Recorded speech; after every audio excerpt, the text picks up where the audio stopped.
بسم اللہ الرحمن الرحیم۔ صرف 5 منٹ کا مدرسہ قرآن و حدیث کی روشنی میں 125واں دن 5 جمادی الاولی۔ نمبر 1، اسلامی تاریخ۔ مہاجر و انصار میں بھائی چارہ۔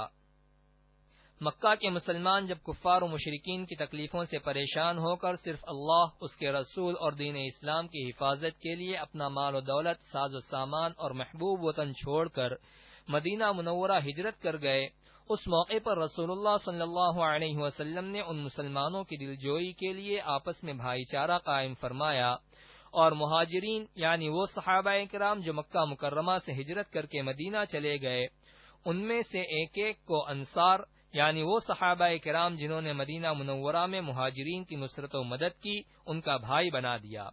انصار نے اپنے مہاجر بھائی کے تعاون اور عزت و احترام میں بڑھ چڑھ کر حصہ لیا اور ان کے ساتھ ہمدردی و محبت، ایثار و قربانی اور مہربانی و حسن سلوک کی ایسی بہترین مثال پیش کی کہ آج تک پوری دنیا مل کر اس جیسی مثال پیش نہیں کر سکی۔ مال و دولت، زمین و باغات، بلکہ ہر چیز میں ان کو شریک کر لیا، مگر مہاجرین نے بھی انصاری بھائیوں کا ہر معاملے میں ساتھ دیا اور اپنی روزی کا بذات خود انتظام کرنے کے لیے تجارت وغیرہ کا پیشہ بھی اختیار کیا۔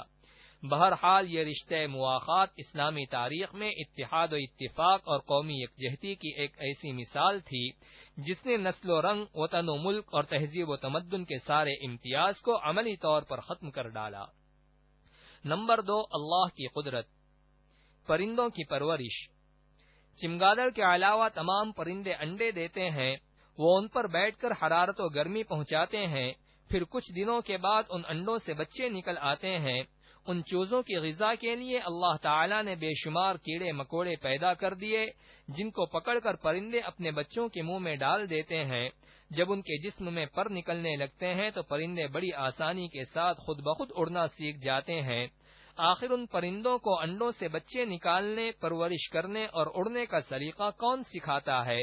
بے شک اللہ تعالی ہی نے اپنی قدرت سے ان کی پیدائش اور تربیت و پرورش کا انتظام فرمایا ہے۔ نمبر 3، ایک فرض کے بارے میں۔ نیکیوں کا حکم دینا اور برائیوں سے روکنا۔ رسول اللہ صلی اللہ علیہ وسلم نے فرمایا، قسم ہے اس ذات کی جس کے قبضے میں میری جان ہے، تم ضرور بالضرور بھلائیوں کا حکم کرو اور برائیوں سے روکو، ورنہ قریب ہے کہ اللہ تعالی گنہگاروں کے ساتھ تم سب پر اپنا عذاب بھیج دے۔ اس وقت تم اللہ تعالی سے دعا مانگو گے تو قبول نہ ہوگی۔ فائدہ: نیکیوں کا حکم دینا اور برائیوں سے روکنا امت کے ہر فرد پر اپنی حیثیت اور طاقت کے مطابق لازم اور ضروری ہے۔ نمبر 4، ایک سنت کے بارے میں۔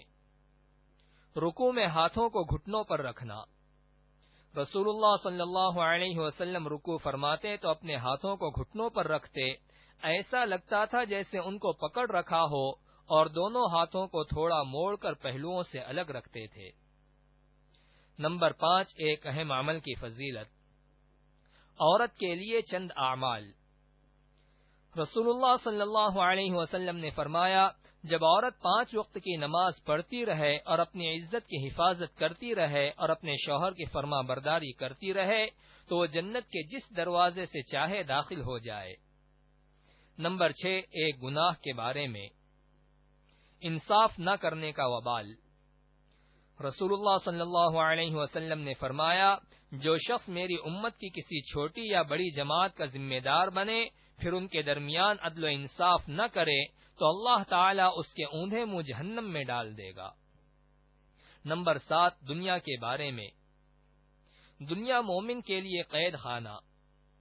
رسول اللہ صلی اللہ علیہ وسلم نے فرمایا، دنیا مومن کے لیے قید خانہ ہے اور کافر کے لیے جنت ہے۔